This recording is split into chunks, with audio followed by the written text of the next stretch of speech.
গণটিকাদানের তৃতীয় দিনেও কেন্দ্রে ভিড় সামাল দিতে হিমশিম। টিকা পেতে অন্তঃসত্ত্বা ও প্রসূতি নারীদের করতে হবে নিবন্ধন। 15 আগস্টের মধ্যেই দেশে আসছে আরও 54 লাখ ডোজ। এখানে যে কোনো কোভিড রোগী নাই এরকম নিশ্চয়তা তো নাই। ভোর 5টা বাজে খাড়া রইছি, তারপরে আমরা টিকা দিতে আসছে না। টিকা নেওয়ার পরে আমার খুব ভালো লাগতেছে। এখন আমি চাই আর যারা টিকা দেয়নি তারাও এভাবে আসে টিকাটা দিক। যে মাসেই আরও তারা 5 মিলিয়ন অর্থাৎ 50 লক্ষ ভ্যাকসিন তারা আমাদেরকে দিবে। করোনায় ঢাকার বাইরেই 1.5 শতাধিক মৃত্যু।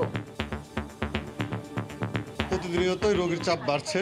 আমরা শেষ মুহূর্তে এসে আইসিইউ পাইছি, বাট আইসিইউ পাওয়ার পরে আমি রোগীকে আল্লাহ বাঁচাইতে পারলাম না। এটা একটা বেডের জন্য কতটুকু হাহাকার করতে হয় সেটা আমি এখানে থেকে আমি ভুক্তভোগী। ভাই আমার চেষ্টা করে দুটি নাই, আইসিইউ পাইছি, বাইরে বাঁচাইতে পারলাম না। রেলের কাউন্টারে ভিড়, বাস চালুর প্রস্তুতি, হোটেল রেস্তোরাঁয় চলছে ধোয়া মোছা।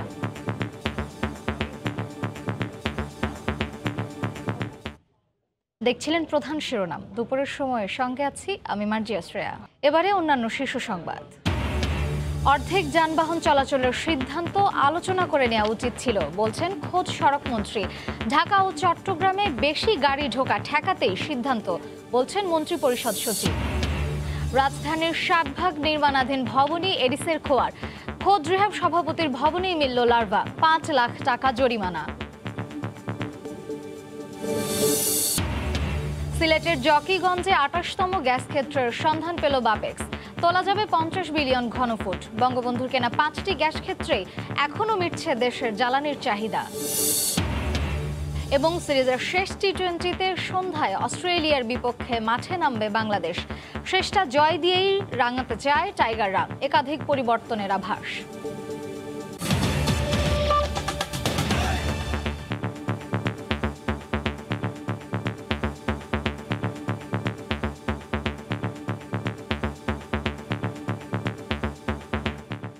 গণটিকাদানের তৃতীয় দিনেও কেন্দ্রে কেন্দ্রে ছিল প্রত্যাশীদের উপচে পড়া ভিড়। মানুষের চাপ সামাল দিতে হিমশিম খেতে হয় সংশ্লিষ্টদের। কিছু কেন্দ্রে দীর্ঘ অপেক্ষার পরও কাঙ্ক্ষিত টিকা পাননি অনেকে।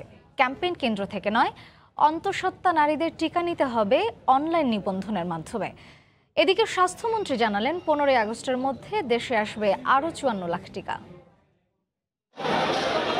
তৃতীয় দিনের গণটিকাদান ক্যাম্পেইন কর্মসূচিতেও মানুষের স্বতঃস্ফূর্ত উপস্থিতি। আগের 2 দিনের মতো এদিনও ক্যাম্পেইনের টার্গেট জনগোষ্ঠী, পিছিয়ে পড়া মানুষের ব্যাপক সাড়া। অনেক কেন্দ্রে ভোর থেকেই অপেক্ষায় থাকেন শত শত মানুষ। উপচে পড়া ভিড়ে আগ্রহ ভরে দীর্ঘ লাইনে দাঁড়িয়ে থাকার পরও অনেককে ফিরে যেতে হয় হতাশা নিয়ে। কোনো কেন্দ্রে কার্যক্রম শুরুর ঘণ্টা দেড়েকের মধ্যেই ফুরিয়ে যায় নির্ধারিত টিকা। প্রথম যে লোকগুলা দিছে, যারা চলে গেছে, ওই কার্ডটাই আরেকজনকে দিয়ে গেছে, ওরা ভিতর দিয়ে ঢুকে এরকম দিছে। 146 নম্বর টোকেন। এখন আমাকে বলতেছে যে টিকা শেষ। একটা ডোফে টিকা থাকলো 14টা, হয়তো বড়ানোর জন্য কোনো বেশি কম বেশি কারণে টিকা আমাদের সংকট হয়েছে। তবে টিকা পাওয়া মানুষের মধ্যে স্বস্তি। নিবন্ধনের জটিলতা নয়, কেবল জাতীয় পরিচয়পত্রের মাধ্যমে টিকা পাওয়ায় সন্তোষ প্রকাশ করেন গ্রহীতারা। সিরিয়ালে দাঁড়াইছি, এই যে মাত্র পাইলাম, ভালোই, কোনো অসুবিধা নেই। হ্যাঁ, তো ওইভাবেই সিরিয়াল অনুযায়ী টোকেন করছে, টোকেন ভিত্তিক দিয়ে দিচ্ছে সবাইকে। এদিকে অন্তঃসত্ত্বাদের টিকার আওতায় আনার সিদ্ধান্ত হলেও গণটিকা ক্যাম্পেইন কেন্দ্র থেকে টিকা নিতে পারবেন না এসব নারী। সুরক্ষা অ্যাপ কিংবা অনলাইনে নিবন্ধনের পর অপেক্ষায় থাকতে হবে SMS এর। তারপর হাসপাতাল কেন্দ্রিক নিয়মিত কেন্দ্র থেকে নিতে পারবেন টিকা। ভ্যাকসিন নেয়ার আগে লাগবে কাউন্সিলিং চিকিৎসকের সনদ। এতদিন বলা হচ্ছিল না যে তারা নিতে পারবে কিনা, এখন তাদেরকে অনুমতি দেওয়া হলো, তারা নিতে পারবে। তারা হাসপাতালে ছাড়া অন্য কোথাও টিকা নিতে পারবে না। এই অবস্থায় আগামী 1 সপ্তাহের মধ্যে আরো 54 লাখ টিকা দেশে আসবে বলে জানালেন স্বাস্থ্যমন্ত্রী। আমরা আরো 6 কোটি ভ্যাকসিনের অনুমোদন আমাদের সরকারের পক্ষ থেকে দেওয়া হয়েছে এবং চায়না থেকেও সেই অনুমোদন তারা দিয়েছে। কোভ্যাক্স থেকে আরো 34 লক্ষ ভ্যাকসিন পৌঁছাবে, আরো 10 লক্ষ চায়না থেকে আমাদেরকে উপহার হিসেবে দেবে।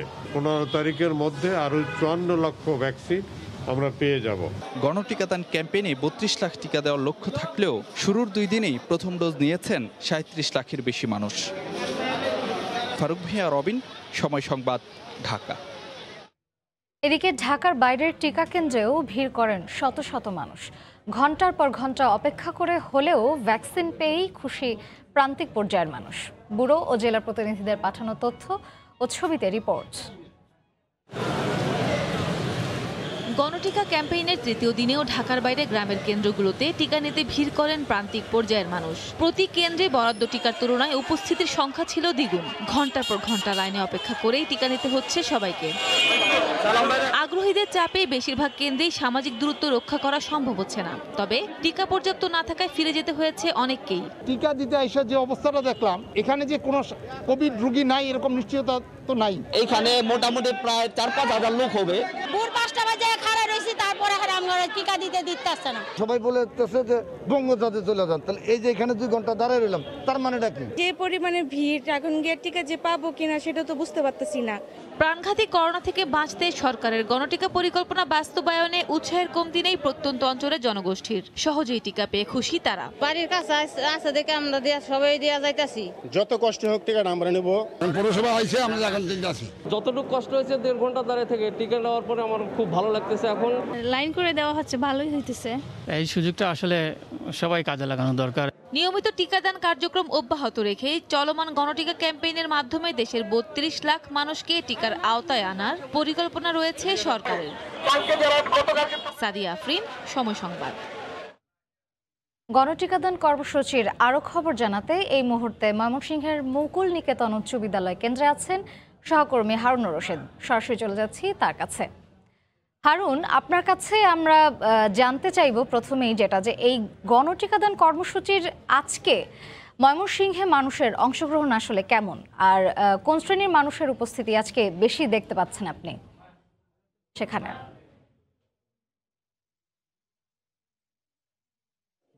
শ্রেয়া, ময়মনসিংহের গণটিকা কার্যক্রমে কিন্তু আজকে বেশ মানুষের ভিড়, অন্যান্য দিনের তুলনায় আজকের ভিড় অনেক বেশি। বিশেষ করে সিটি কর্পোরেশনে এবং অন্যান্য জেলা, উপজেলা এবং ইউনিয়ন পর্যায়ে 7 তারিখে গণটিকা কার্যক্রম ছিল, কিন্তু এখন শুধুমাত্র 3 দিনের কর্মসূচির আজকে শেষ দিন গণটিকার সিটি কর্পোরেশন এরিয়াতে, যার কারণে শেষ দিন হওয়াতে মানুষের প্রচুর উপস্থিতি আমরা দেখতে পাচ্ছি এবং প্রতিটি টিকা কেন্দ্রেই আমরা মানুষের বেশ উপস্থিতি দেখতে পাচ্ছি। বিশেষ করে এখন বাড়ির কাছে এবং রেজিস্ট্রেশন ছাড়া শুধুমাত্র আইডি কার্ড নিয়ে টিকা দেওয়ার যে সুযোগ তৈরি হয়েছে, এই সুযোগটির কারণে কিন্তু সাধারণ মানুষ, বিশেষ করে একেবারেই তৃণমূলের মানুষজনের উপস্থিতি এখানে আমরা বেশি দেখতে পাচ্ছি এবং লাইনে দাঁড়িয়ে সুশৃঙ্খলভাবে ঘন্টার পর ঘন্টা লাইনে দাঁড়িয়ে কিন্তু মানুষজন যে করোনার যে টিকা, সেই টিকা কিন্তু গ্রহণ করছেন এবং একেবারেই যারা তৃণমূল পর্যায়ের মানুষজনের কিন্তু বেশি উপস্থিতি আমরা দেখতে পাচ্ছি। যেমন আগের টিকাগুলোতে রেজিস্ট্রেশনের সময় যেমন সচেতন মানুষ, শিক্ষিত মানুষদেরকে বেশি দেখা গেছে, কিন্তু এখন এই গণটিকা কার্যক্রম শুরু হওয়ার পর কিন্তু একেবারে তৃণমূলের সাধারণ মানুষরাও এখানে এসে ভিড় করছেন, লাইনে দাঁড়িয়ে সুশৃঙ্খলভাবে তাদের যে টিকা, সেই টিকা কিন্তু গ্রহণ করছেন। শ্রেয়া, আপনার কাছে আমি আরও একটি যে বিষয়ে জানতে চাইব, সেটি হচ্ছে ময়মনসিংহের কেন্দ্রগুলোতে আপনি এখন বর্তমানে যে পরিস্থিতি দেখতে পাচ্ছেন এবং সর্বশেষ আপনার কাছে যে তথ্য আছে সে অনুযায়ী টিকার মজুদ কি পরিমাণে আছে? মানে ময়মনসিংহের যারা হচ্ছে টিকা নিতে যাচ্ছেন বা তাদের সাড়া যেরকম পাওয়া যাচ্ছে সেই অনুযায়ী কি টিকার মজুদ আছে সেখানে?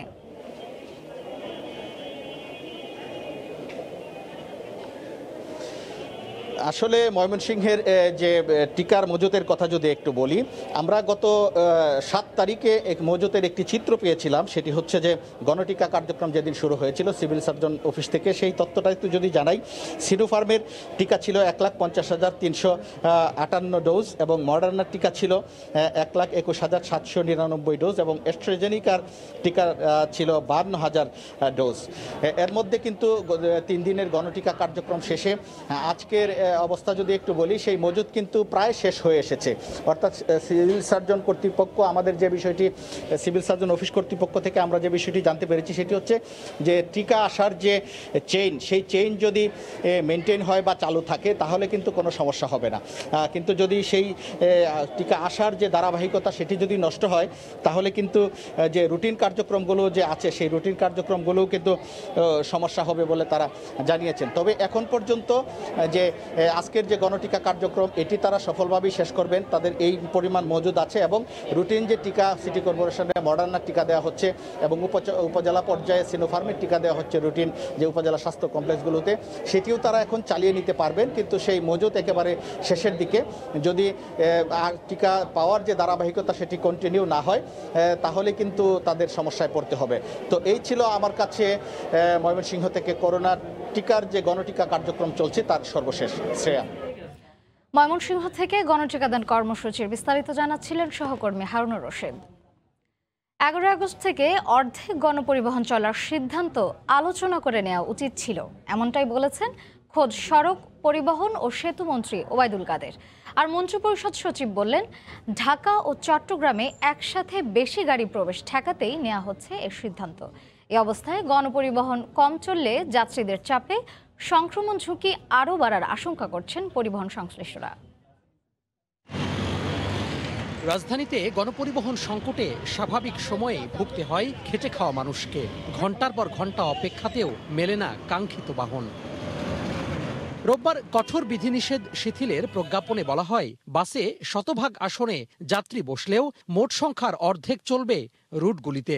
পরিবহন সংশ্লিষ্টরা বলছেন, এক সিট ফাঁকা রেখেও যাত্রী ভিড় সামলানো যায়নি। সবকিছু খুলে দেওয়ার পর গণপরিবহনের সংখ্যা কমালে মানুষের চাপে সংক্রমণ ঝুঁকি আরও বাড়ার আশঙ্কা তাদের। অর্ধেক যদি চলে অর্ধেক শ্রমিক কি না খেয়ে মারা যাবে।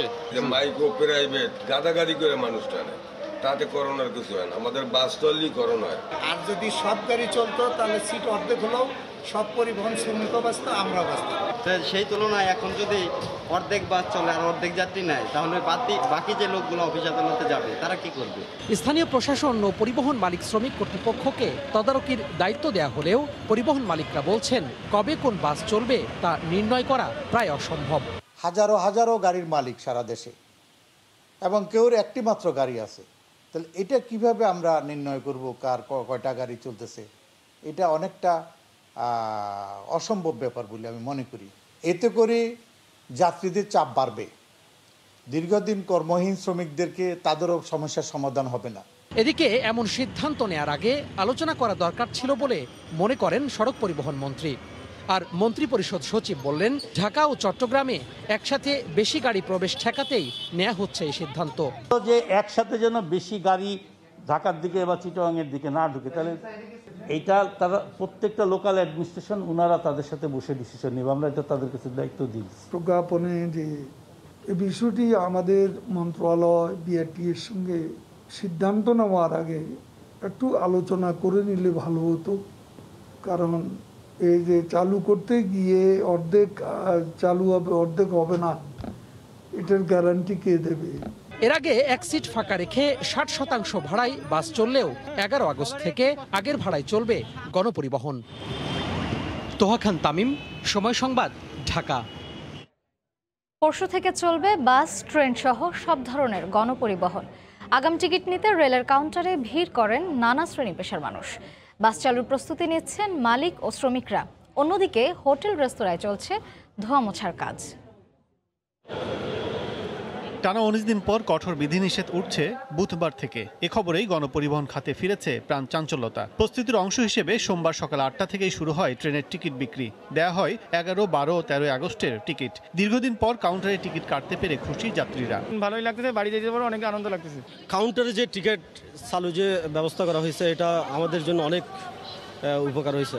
বাড়তি সতর্ক হিসেবে আমরা এই জীবাণুনাশক স্প্রে করা, তারপর ট্রেনে জীবাণুনাশক স্প্রে করা, মাস্ক দেওয়া, তাপমাত্রা মাপা ইত্যাদি আমরা করব। এদিকে রাজধানী বাস টার্মিনালগুলো ঘুরে দেখা গেছে শ্রমিকরা ধোয়া মোছার কাজে ব্যস্ত। পরীক্ষা নিরীক্ষা করা হচ্ছে যন্ত্রপাতি, রং করে বাস চলাচলের প্রস্তুতি নেওয়া হচ্ছে। কাউন্টারগুলো এখনো বন্ধ থাকলেও মঙ্গলবার থেকে টিকিট বিক্রি শুরু হবে বলে জানান সংশ্লিষ্টরা। এই গাড়িগুলো মুছতেছি, গাড়িগুলো টেস্ট করতেছি, গাড়িগুলো সবগুলো ঠিক আছে কিনা। গাড়িগুলো আমরা বুঝতেছি, গাড়িগুলো ঠিকঠাক করতেছি, গাড়িগুলো তো বসে ছিল। 11 তারিখে গাড়ি চলবে তো সেই জন্য রং করতেছি, ঠিকঠাক কাজ করতেছি, প্রায় তো বসা অনেক দিন ধরে গাড়ি। অন্যান্য খাতের মতো বুধবার থেকে খুলবে শপিং মল ও রেস্তোরাঁও। দীর্ঘদিন বন্ধ থাকায় পরিচ্ছন্নতায় ব্যস্ত কর্তৃপক্ষ। সারা বাংলাদেশের রেস্তোরাঁ মালিক এবং শ্রমিক ভাইদেরকে আহ্বান জানাবো, আমরা যেন কঠোর স্বাস্থ্যবিধি মেনে আমাদের রেস্তোরাঁ অপারেট করি। শ্রমিকদেরকে ট্রেন আপ করায় তারপরে মাস্ক, হ্যান্ড স্যানিটেশন, তারপরে আরও অন্যান্য যা যা লাগে সমস্ত কিছু দিয়ে আমরা আশা করি চালু করব। প্রজ্ঞাপনে বলা হয় সড়ক, রেল ও নৌপথে শতভাগ আসনে যাত্রী নিয়ে গণপরিবহন চলাচল করতে পারবে। কাজল আব্দুল্লাহ, সময় সংবাদ, ঢাকা। ভারতীয় ডেল্টা ভ্যারিয়েন্টে বিপর্যস্ত পুরো দেশ। রোগের চাপে হাসপাতালগুলো কোণঠাসা। আইসিইউ আর লাইফ সাপোর্টে থাকা রোগের সংখ্যা বেড়েই চলেছে। 24 ঘন্টায় রাজধানী বাদে সারা দেশে মারা গেছেন 1.5 শতাধিক। সর্বাধিক মৃত্যু ময়মনসিংহ মেডিকেলের 17 জন, আর সর্বোচ্চ শনাক্তের হার চাঁদপুরে 36%। রিপোর্টার ও জেলা প্রতিনিধিদের পাঠানো তথ্য ও ছবিতে রিপোর্ট। একের পর এক প্রাণ কেড়ে নিচ্ছে কোভিড-19। কোনোভাবেই থামানো যাচ্ছে না প্রাণঘাতী ভাইরাসটিকে। মৃত্যুর মিছিলে হাসপাতালের প্রাঙ্গণ হয়ে উঠেছে বিষাদময়। মৃত্যু যন্ত্রণা কুরে কুরে খাচ্ছে রোগী ও স্বজনদের। দিনে দিনে আরও শক্তিশালী হচ্ছে ভারতীয় ডেল্টার রূপ। প্রতিফলন ঘটছে ঈদ পরবর্তী শঙ্কার। করোনার দানবীয় থাবায় টালমাটাল ময়মনসিংহ। কোনোভাবেই নিয়ন্ত্রণে আসছে না মৃত্যু ও শনাক্তের হার। আক্রান্ত হচ্ছে নবজাতকরাও। 24 ঘন্টায় ময়মনসিংহ মেডিকেলে 17 জনের মৃত্যু হয়েছে। মৃত্যু ও শনাক্তের হার আবারও বাড়তে শুরু করেছে কুষ্টিয়ায়। একদিনে জেলার জেনারেল হাসপাতালে মারা গেছেন 15 জন। ঈদুল আজহার সময় যে মানুষজন মেলামেশা করছে, স্বাস্থ্যবিধি মানে নাই, বিশেষ করে মাস্ক ব্যবহার করে নাই, এই সব কিছু মিলাই আমাদের করোনা রোগী ভর্তি বৃদ্ধি পেয়েছে। করোনায় বিপর্যস্ত বরিশাল নগরীর শেরেবাংলা হাসপাতালে 24 ঘন্টায় 15 জনের প্রাণ ঝরেছে। আইসিইউ আর অক্সিজেন সংকটে বাড়ছে ভোগান্তি। কিছু কিছু ওষুধ বাইরে থেকে নেওয়া লাগছে। এই সমস্ত ওষুধগুলো যদি আমাদের হসপিটাল থেকে পুরোটাই সরবরাহ করতো তাহলে আমাদের জন্য একটু আর্থিকভাবে সুবিধা হয়। সিলেটেও লাফিয়ে লাফিয়ে বাড়ছে মৃত্যু ও শনাক্ত হার। একদিনে জেলায় 15 জন মারা গেছেন। কেউ যদি মারা যায় তখন আইসিইউ খালি হয়, অথবা কেউ রিলিজ পেলে রিলিজের সংখ্যা খুব কম। মৃত্যুর তালিকা বেড়েই চলেছে ফরিদপুরে। 24 ঘন্টায় করোনা উপসর্গে 14 জনের মৃত্যু হয়েছে। ডেল্টা ভ্যারিয়েন্টের আগ্রাসী রূপ দেখছে চট্টগ্রাম। জেলায় একদিনে 13 জন মারা গেছেন। নিয়ন্ত্রণহীন পরিস্থিতি রাজশাহীতে। মৃত্যুর সূচকে কোনোভাবেই লাগাম টানা যাচ্ছে না। নগরীর মেডিকেল কলেজ হাসপাতালে একদিনে 11 জন প্রাণ হারিয়েছেন। বেড রয়েছে, তবে রোগীর চাপ বাড়ছে প্রতিনিয়ত। ভয়াবহ অবস্থা বগুড়ায়। জেলার 3টি হাসপাতালে করোনা উপসর্গে 10 জনের মৃত্যু হয়েছে। করোনার দাপট ছড়িয়েছে চাঁদপুরে। 24 ঘন্টায় 7 জন মারা গেছেন। চুয়াডাঙ্গাতেও প্রাণ হারিয়েছেন 7 জন। লাবিব হাসান, সময় সংবাদ। করোনা মহামারীর মধ্যে প্রতিদিনই আতঙ্ক ছড়াচ্ছে ডেঙ্গু, কিন্তু টানা অভিযান কিংবা ব্যাপক প্রচারণা কোনো কিছুতেই ঠেকানো যাচ্ছে না এডিসের বংশবিস্তার। রাজধানীতে নির্মাণাধীন ভবনে গেলেই চোখে পড়ছে লার্ভার ছড়াছড়ি। এ অবস্থায় যেন অসহায় সিটি কর্পোরেশন। খোদ রিহাব সভাপতির মালিকানাধীন ভবনকেই করা হয় জরিমানা। দফায় দফায় চিরুনি অভিযান, মাইকিং কিংবা রোড শো, ডেঙ্গু বাহক এডিস নিধনে নানা কার্যক্রম নিয়ে প্রায় 2 মাস ধরে সরব ঢাকার 2 সিটি কর্পোরেশন। এবারের অভিযানে দেখা গেছে যেসব স্থাপনায় এডিসের লার্ভা মিলেছে তার 60%ই নির্মাণাধীন ভবন। এরই মধ্যে ভবন নির্মাণকারী প্রতিষ্ঠানদের সংগঠন রিহাবের সঙ্গে বৈঠকও করেছে সিটি কর্পোরেশন। তবুও টনক নড়ছে কই। সোমবার গাবতলী মাজার রোড এলাকায় এমন একটি ভবনই ঢুকে হতবাক হতে হয়, যেন এডিসের খামার। জানা গেল এই ভবনের মালিক খোদ রিহাব সভাপতি শামসুল আলামিন রিয়েল এস্টেট। উনিও রিহাবের প্রেসিডেন্ট। প্রতিদিনই র্যান্ডমলি এটা পানি পরিষ্কার করি। বৃষ্টির পানি, গত রাত্রে বৃষ্টি হয়েছে, এই পানিটা যে আমরা এখন রিমুভ করতেছি। গণমাধ্যমের সামনেই ভবন মালিককে ফোন করেন মেয়র আতিক। এটা খুবই একটি কি বলবো এটাকে, আমরা তো মনে করছি, আমি বলছিলাম যে রিহাবের এখানে কোনো কিছু না, এখানে সবকিছু ঠিক আছে, কিন্তু এখানেই দেখলাম যে পুরাপুরি কি বলবো, গ্রাউন্ড ফ্লোরের মধ্যে মশা চাষ হচ্ছে, একেবারে লার্ভা চাষ হচ্ছে বেসমেন্টে। এটি অত্যন্ত দুঃখজনক ঘটনা, অত্যন্ত দুঃখজনক ঘটনা। পরে 5 লাখ টাকা জরিমানা, অনাদায়ে 6 মাসের জেল দেন ভ্রাম্যমাণ আদালত। চলতি মাসেই ডেঙ্গু নিয়ে হাসপাতালে ভর্তি রোগীর সংখ্যা প্রায় 2000। রাশেদ লিমন, সময় সংবাদ, ঢাকা। মাত্র 5টি গ্যাস ক্ষেত্রই স্বাধীন বাংলার জ্বালানি সক্ষমতা গড়ে দিয়েছিল 75-এর আগস্টে। জাতির পিতার সেই দূরদর্শী সিদ্ধান্ত নেওয়ার দিনটিকে বাংলাদেশ পালন করে জ্বালানি নিরাপত্তা দিবস হিসেবে। প্রায় 5 দশকে অনেক এগিয়েছে এই খাত। সরকারের দাবি, আগামী দিনে সাশ্রয়ী মূল্যে জ্বালানি নিশ্চিত করাই হবে বড় চ্যালেঞ্জ। জ্বালানি বিশ্লেষকরা বলছেন, নিজস্ব উৎপাদন বাড়িয়ে আমদানি নির্ভরতা কমানো না গেলে হোঁচট খাবে দেশ। বিস্তারিত জানাবেন দেবাশিস রায়। বঙ্গবন্ধুর কিনে নেয়া কৈলাসটিলা, রশিদপুর, বাখরাবাদ, হবিগঞ্জ ও তিতাস গ্যাস ক্ষেত্রই এখনও বড় উৎস দেশের জ্বালানি চাহিদা মেটানোর। রাষ্ট্রায়ত্ত প্রতিষ্ঠান পেট্রোবাংলা বলছে, দেশের প্রমাণিত মজুদ 28.29 ট্রিলিয়ন কিউবিক ফিট গ্যাসের মধ্যে 18.24 টিসিএফ গ্যাস এরই মধ্যে ব্যবহৃত হয়েছে। ভূগর্ভস্থ মজুদ রয়েছে আর মাত্র 10 টিসিএফ গ্যাস। 9 আগস্টের এই 5টা গ্যাস ফিল্ড থেকেই কিন্তু আমরা প্রায় $40 বিলিয়ন গ্যাস পাই। এখন এটাকে আমরা আরও সাস্টেনেবল কিভাবে করতে পারি, এটা হলো বড় চ্যালেঞ্জ। যে চ্যালেঞ্জগুলো আসতেছে সেটা হলো সাশ্রয়ী করা। সমুদ্রসীমা বিজয়ের অর্ধযুগের বেশি সময় পরও গভীর সমুদ্রের কোনো ব্লক থেকে গ্যাস উত্তোলনের পথে হাঁটাই শুরু করতে পারেনি দেশ।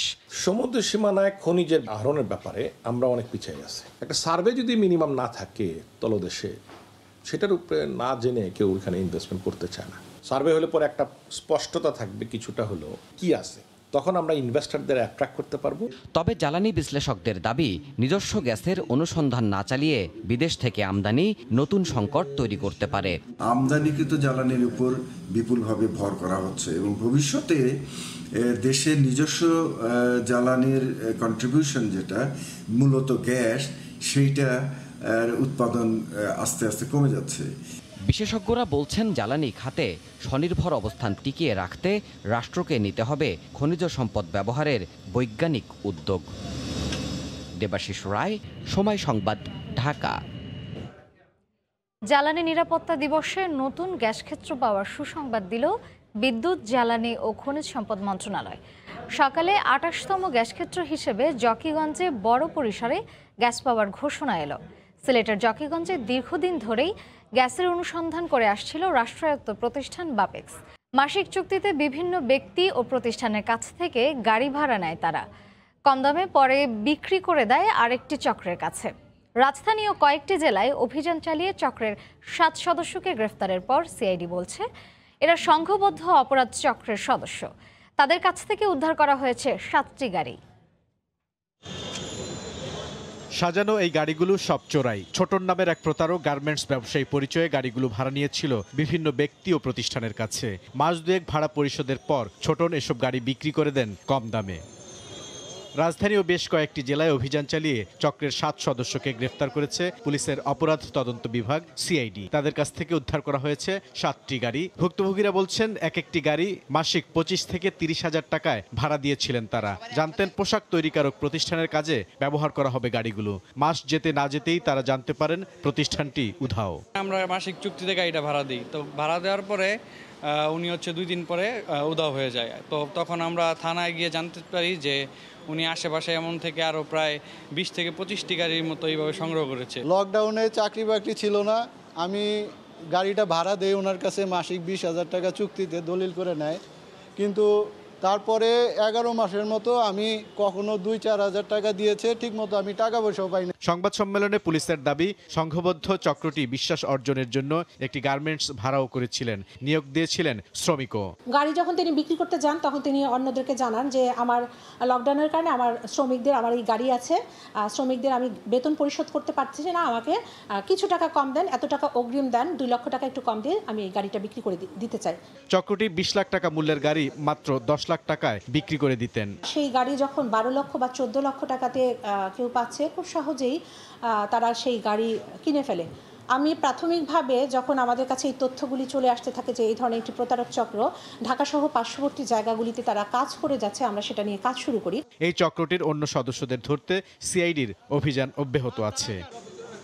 বুলবুল রেজা, সময় সংবাদ, ঢাকা। কোভিড রোগীদের জন্য সরবরাহ করা অক্সিজেন প্ল্যান্টের নিরাপত্তায় চট্টগ্রামের 11টি শিল্প প্রতিষ্ঠানে জোরদার করা হয়েছে নিরাপত্তা। সকালে সীতাকুণ্ড উপজেলায় জিপিএইচ ইস্পাতের অক্সিজেন প্ল্যান্ট পরিদর্শন করে শিল্প পুলিশের একটি বিশেষ দল।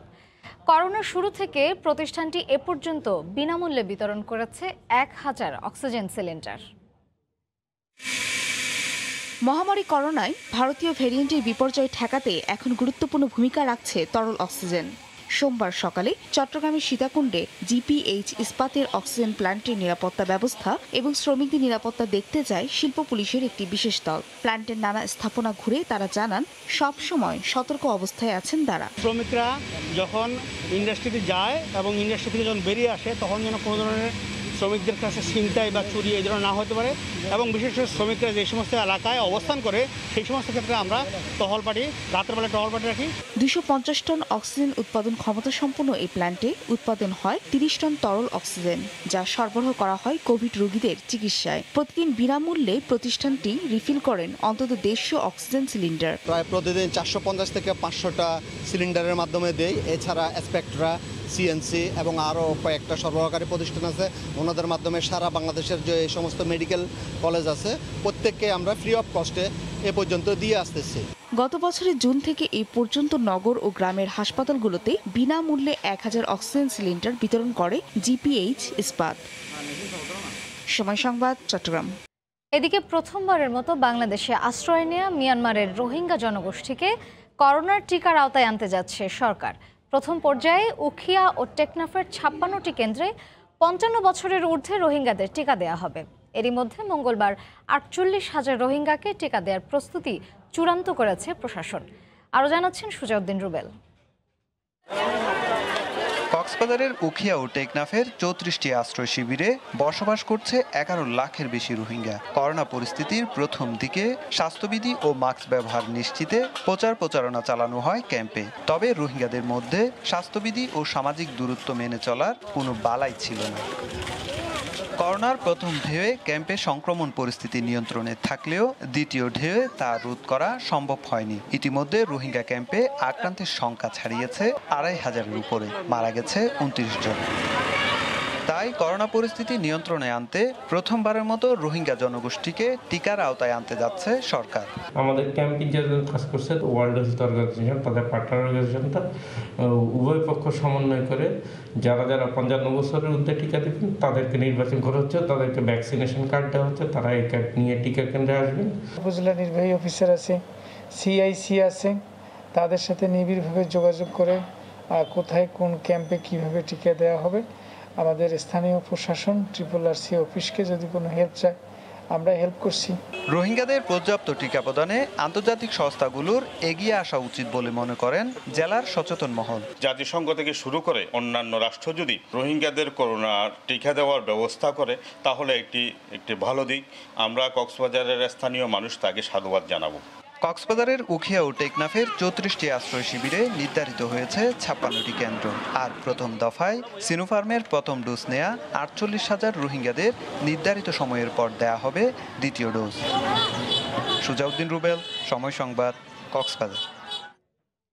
প্রাণ ফিরেছে বুড়িগঙ্গায়।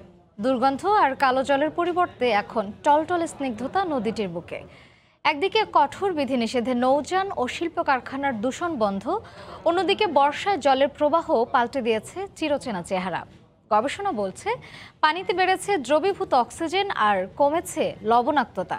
এহসান জুয়েলের রিপোর্ট, ছবি তুলেছেন সাইফুল ইসলাম। এ নদীর সাথে আমির আলীর পরিচয় 42 বছর। ছলাৎ ছলাৎ শব্দে দাঁড় বেয়ে যাওয়া ছোট্ট নৌকা, আর এ নদী যোগান দেয় জীবন জীবিকার। ঋতু গড়ালেই নদীর চেহারা পাল্টায়, কখনো জলে টইটুম্বুর, কখনো শুকনো নদী, বুক পোড়ায় তার। তবে এবারের বর্ষাটা যেন চেনা গল্পের পরিধি ভেঙে কিছুটা নতুন। লঞ্চ সার্ভিস নাই, চলাচল নাই, এখন নদী শান্ত, তাই পানিটা একটু ভালো, ময়লাটা তো নিচে পড়ে রয়েছে। আমাদের নদীগুলো মায়ের মতন, একটু যত্ন নিলেই ফুল ফসলে তার দুপাশকে ভরিয়ে তোলে। তবু বছরের বেশিরভাগ সময় এই নদী থাকে দখল আর দূষণের কবলে। এই সময়টায় বর্ষা আর লকডাউন দুটো মিলে কিছুটা যেন স্বস্তি ফিরেছে বুড়িগঙ্গার বুকে। বুড়িগঙ্গায় এখন প্রাণের সঞ্চার। যতদূর চোখ যায় পরিষ্কার জলরাশি। কঠোর বিধিনিষেধে দূষণ কম হওয়ায় নদীর পানিতে বেড়েছে দ্রবীভূত অক্সিজেনের পরিমাণ। 2019 সালে যখন এ মাত্রা ছিল প্রতি লিটারে 1.7 মিলিগ্রাম, চলতি মাসে সেটা আদর্শমান 5 মিলিগ্রামের কাছাকাছি। ফলে এ নদী জীবিকায়ও দিয়েছে নতুন আশা। আগে কোনো মাছ পাইতাম না, এখন টুকটাক পাচ্ছি, এই নিয়ে আমরা খাইলে বাইসে আছি। পানির দুর্গন্ধ কমেছে, পানির স্বচ্ছতা বেড়েছে, অ্যাসিডিক নেচারের যে ভাবটি ছিল সেটিও কমেছে। শান্ত জলে উদ্দাম কৈশোর ফিরেছে আবার বুড়িগঙ্গায়। দিনভর শিশুদের পানিতে ঝাপাঝাপি মনে করিয়ে দেয় ফেলে আসা অতীত। এ যেন নদীর সাথে দুরন্তপনা। আগে পানি ছিল অনেক কালা কালা, হপায় পানি এত সুন্দর যে গোসল করতে অনেক মজা লাগে। সবাই গোসল করতে আসে অনেক দূরেতে। এখন খুব সুন্দর লাগছে, গোসল করতে পারি, হাত মুখ ধুইতে পারি, এলাকায় এসে একটু বসতে পারি, হাওয়া বাতাস খেতে পারি। তবে নৌযান ও শিল্প কারখানা পুরোদমে চালু হলে নদী আবার আগের রূপে ফেরার আশঙ্কা রয়েছে। তখন হয়তো আবারও ঢাকার কষ্টের নাম হবে বুড়িগঙ্গা। ইহসান জুয়েল, সময় সংবাদ, ঢাকা। পুলিশের সেবা ঘরের দরজায় পৌঁছে দিতে মাদারীপুরে বাড়িতে বাড়িতে গিয়ে লাগানো হচ্ছে দায়িত্বরত পুলিশ কর্মকর্তার মোবাইল নম্বর সহ স্টিকার। থানায় না গিয়ে ইউনিয়নের বিট পুলিশিংয়ে বসেই ছোটখাটো যে কোনো সমস্যার সমাধান পাচ্ছেন মানুষ। এতে খুশির সেবাগ্রহীতারা। মাদারীপুর থেকে সঞ্জয় কর্মকার, অভিজিতের তথ্য ও শাহাদাত আকনের ছবিতে রিপোর্ট। মাদারীপুর সদর উপজেলার রাস্তি এলাকার বাসিন্দা মাহমুদা পারভিন জমি জমা বিরোধের সমস্যা নিয়ে অভিযোগ জানাতে যান বাড়ির পাশের ইউনিয়ন বিট পুলিশিং কেন্দ্রে। থানায় না গিয়ে মুহূর্তেই হাতের কাছে পুলিশের সেবা পেয়ে খুশি তিনি। বাড়ির পাশে বিট পুলিশিং ইউনিয়ন পরিষদ কাছে, এখানে দূরত্বটাও কাছে, এজন্য এই সহায়তা পাওয়ার জন্য আমি এখানে আসছি। শুধু মাহমুদা পারভিনই নন, তার মতো জেলার 13 লাখ মানুষকে পুলিশের সেবা দ্রুত পৌঁছে দিতে প্রত্যেকটি এলাকার ঘরে ঘরে পুলিশ কর্মকর্তাদের মোবাইল নম্বর সহ স্টিকার লাগানো হচ্ছে। যদি বিপদে পড়ি তাহলে এই নাম্বারে ফোন করলে চলে আসবে। পুলিশ আমরা কাছে পাই, আমাদের সহযোগিতা করে। অপরাধমূলক কর্মকাণ্ড প্রতিরোধে তাৎক্ষণিক ব্যবস্থা নেওয়া হয় ইউনিয়ন পর্যায়ে। আইন শৃঙ্খলার অবনতি হয় এই ধরনের যে কোনো ঘটনা আমরা এখানে প্রাথমিকভাবে একটা ব্যবস্থা করি। জেলা পুলিশের শীর্ষ কর্মকর্তার দাবি, প্রত্যন্ত অঞ্চলের মানুষের কাছে পুলিশের সেবা দ্রুত পৌঁছে দিতেই নেওয়া হয়েছে এই পদক্ষেপ। তাদেরকে বোঝানোর চেষ্টা করছে যে এই স্টিকারের মধ্যে আমাদের বিট অফিসার মানে একজন সাব ইন্সপেক্টর, তার মোবাইল নাম্বারটি আছে। এখানে জরুরি কোনো সেবা পাওয়ার লক্ষ্যে আপনারা এই মোবাইল নাম্বারে যোগাযোগ করবেন। জেলার 5টি থানার 59টি ইউনিয়ন ও 4টি পৌরসভায় মোট 67টি বিট পুলিশিং কার্যক্রম চালু করা হয়েছে। সময় সংবাদ, মাদারীপুর। সরিষার তেলের ঘানি টেনেই বংশ পরম্পরায় যুগের পর যুগ সংসার চলছে ময়মনসিংহের ফুলবাড়িয়ার তারা মিয়ার পরিবারের। ঘানির জোয়াল টানতে টানতে অসুস্থ হওয়ায় স্ত্রী ও মেয়ের উপর পড়েছে সেই দায়িত্ব। সরিষার তেল বিক্রি করেই চলে তাদের সংসার। 1 কেজি তেল বের করতে চক্রাকারে মধ্যযুগীয় কায়দায় 7 থেকে 8 কিলোমিটার হাঁটতে হয় তাদের। হারুনুর রশিদের রিপোর্ট, ছবি তুলেছেন হোসেন আলী। 4 কেজি সরিষা থেকে বের হয় 1 কেজি তেল। এই তেল বের করতে মা মেয়েকে এভাবেই একটানা ঘানি টানতে হয় 2.5 থেকে 3 ঘন্টা। এই অমানসিক পরিশ্রমের মাধ্যমে তারা ঘোরাতে চান ভাগ্যের চাকা। কখনো স্ত্রী ও মেয়ে ঘন্টার পর ঘন্টা ঘানি টানেন, আবার কখনো তাদের সহায়তায় অসুস্থ তারা মিয়াও স্ত্রী ও মেয়ের সাথে কাঠের তৈরি কাতলার উপর প্রায় 400 কেজি ওজন বসিয়ে সরিষা তৈরির ঘানির জোয়াল টানেন। হতদরিদ্র তারা মিয়া, ভিটে মাটি ছাড়া কোনো জমি নেই। ঘানি টানার গরু কেনার সামর্থ্য তার বাবার ছিল না, তারও নেই। কেউ সহায়তার হাতও বাড়ায়নি কখনো। তাই গ্রামের অন্যান্য মানুষের মতো বংশ পরম্পরায় ঘানি টানছেন প্রায় 40 বছর ধরে। গরু টরু দিয়ে চালান যেত, এটা সমর্থ আমার নাই, খুব অভাব সংসার, এর নিয়ে আমি গরু কিনতে পারি না।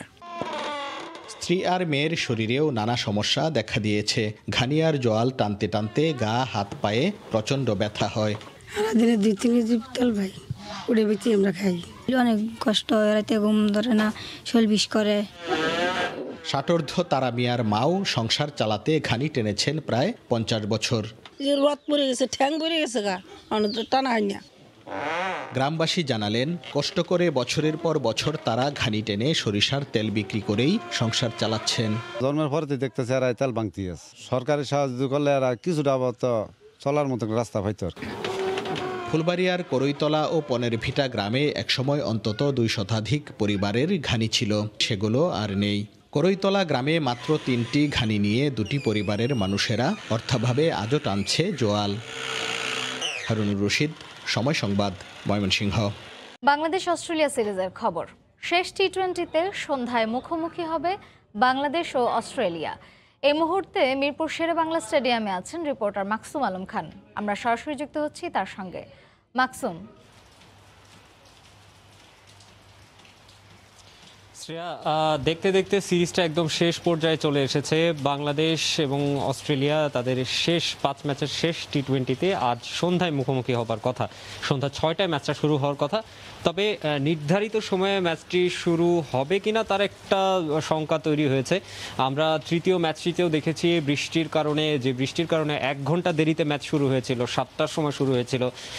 সেই আজও আসলে বৃষ্টির কারণে বেশ একটা শঙ্কাই তৈরি হয়েছে। বৃষ্টি গত আধা ঘন্টা ধরে এখানে বেশ জোরেই বৃষ্টি হচ্ছিল, ধীরে ধীরে সেই বৃষ্টির গতি কমেছে। আমরা এখানে যারা মাঠকর্মী আছে বা যারা গ্রাউন্ডসের সাথে জড়িত আছে তাদের সঙ্গে কথা বলে যতটুকু জেনেছি যে বৃষ্টি থেমে গেলে আসলে এখানকার যে পানি নিষ্কাশন যে ব্যবস্থা সেটা বেশ ভালো। সেটা আধা ঘন্টা থেকে 45 মিনিটের মধ্যে বা ঘন্টা খানিকের মধ্যে আসলে পুরো মাঠটাকে আবার খেলার মতো করে রেডি করা সম্ভব। তো এখন বৃষ্টি এটা মানে ধারাবাহিকভাবে চলতে থাকে সেই ক্ষেত্রে ডিলে হওয়ার সম্ভাবনা আছে, কিন্তু বৃষ্টি যদি থেমে যায় তাহলে খুব দ্রুত সময়ের মধ্যেই মাঠটা আসলে রেডি করা সম্ভব হবে। আর দুই দলের ম্যাচের কথা বলবো, বাংলাদেশ দলের জন্য এটা একটা বড় একটা সিরিজ হয়ে থাকলো। বাংলাদেশ অস্ট্রেলিয়াকে প্রথমবারের মতো দ্বিপাক্ষিক সিরিজ জিতে গেছে তাদের বিপক্ষে।